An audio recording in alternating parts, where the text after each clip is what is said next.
Hello student, मैं doctor Shriram Kangas, Azimuth Institute of Geography, Bazar Nagar, Jaipur. जो भी स्टूडेंट आगामी 26 और 2027 में स्कूल व्याख्याता की, असिस्टेंट प्रोफेसर की, नेट जेआरएफ की अच्छे से तैयारी करना चाह रहा है, तो वो हमारा जो नया बैच है वो जून में स्टार्ट होने जा रहा है। ये बैच 10 से 11 महीने का रहता है। 3 से 3.5 घंटे रेगुलर क्लास रहती है, रेगुलर टेस्ट रहते हैं। इस बैच में हम प्रॉपर उन्हीं बच्चों को लेंगे जो ऑफलाइन कक्षा में बेहतर तरीके से अपने सब्जेक्ट को तैयार करते हैं, क्योंकि कई बार अपन ऑनलाइन कक्षा में बैठते हैं तो 2.5 से 3-4 साल लग जाते हैं पूरे सब्जेक्ट को तैयार करने में।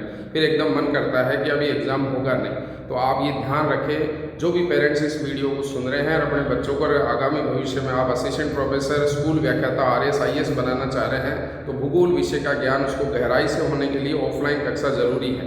10 से 11 महीने का ये बैच रहेगा, हिंदी मीडियम का ये बैच रहेगा।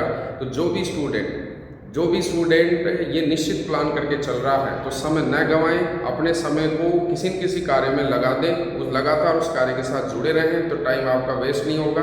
ऑफलाइन कक्षा में ये रहता है कि आप मेरे से सामने रूबरू रहोगे, मैं आपको रोज़ काम दूंगा, नए तरीका सिखाऊंगा, कैसे कैसे क्वेश्चनों को सोल्व करते हैं, कौन से एग्जाम में किस तरह के क्वेश्चन आते हैं, चाहे वो राजस्थान में स्कूल और कॉलेज व्याख्याता हो या हरियाणा में, एमपी में, यूपी में, बिहार में, उत्तराखंड, छत्तीसगढ़, झारखंड, सभी में ये जो असिस्टेंट प्रोफेसर की वैकेंसी होती है, इसके लिए कम से कम आपको अपने सब्जेक्ट को बेहतर तरीके से तैयार करना है। आप सबको पता है हरियाणा, एमपी, यूपी, बिहार, राजस्थान, इन सभी में लगातार हर साल असिस्टेंट प्रोफेसर की रेगुलर वैकेंसी आ रही है, लेकिन क्लियर नहीं होता है क्योंकि ऑफलाइन कक्षा में इंटरव्यू में अपन बोल नहीं पाते हैं। तो आपका सब्जेक्ट नॉलेज बहुत बेहतर होना चाहिए। इसके लिए आप ये निश्चित मन बनाकर ध्यान रखें कि हमें जयपुर में एजिमुथ संस्थान में जाकर ऑफलाइन कक्षा में अच्छे से तैयारी करने के बाद ही आप इस लक्ष्य की तरफ जा सकते हो।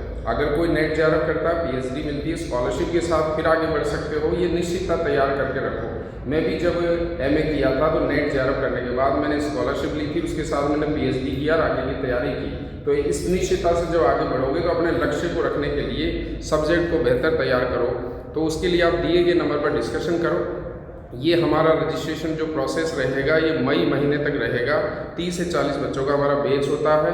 ये ऑफलाइन कक्षाएं होगी, एक ही बैच होता है। तो ये निश्चित ध्यान रखें कि कोई नया आगे अलग से बैच नहीं चलेगा, इसी बैच में रजिस्ट्रेशन होंगे। ये बैच लगभग जून, मिड जून या एंड जून के आसपास हम इसको स्टार्ट कर देंगे। तो आप अपने रजिस्ट्रेशन को पहले पुख्ता करके रखें। जिसका भी लैब असिस्टेंट का एग्ज़ाम है या स्कूल व्याख्याता का एग्ज़ाम है या नेट का एग्ज़ाम है, ये एग्ज़ाम पूर्ण होते ही हम आपका बैच चालू कर देंगे, लेकिन रजिस्ट्रेशन आपको पहले करवा के रखना पड़ेगा ताकि आपका प्लान हम सेट कर सकें। तो निश्चित ध्यान रखें, सब्जेक्ट को बेहतर करने के लिए आपको ऑफलाइन कक्षाओं के साथ एजिमुथ संस्थान के साथ जुड़ें। Thank you.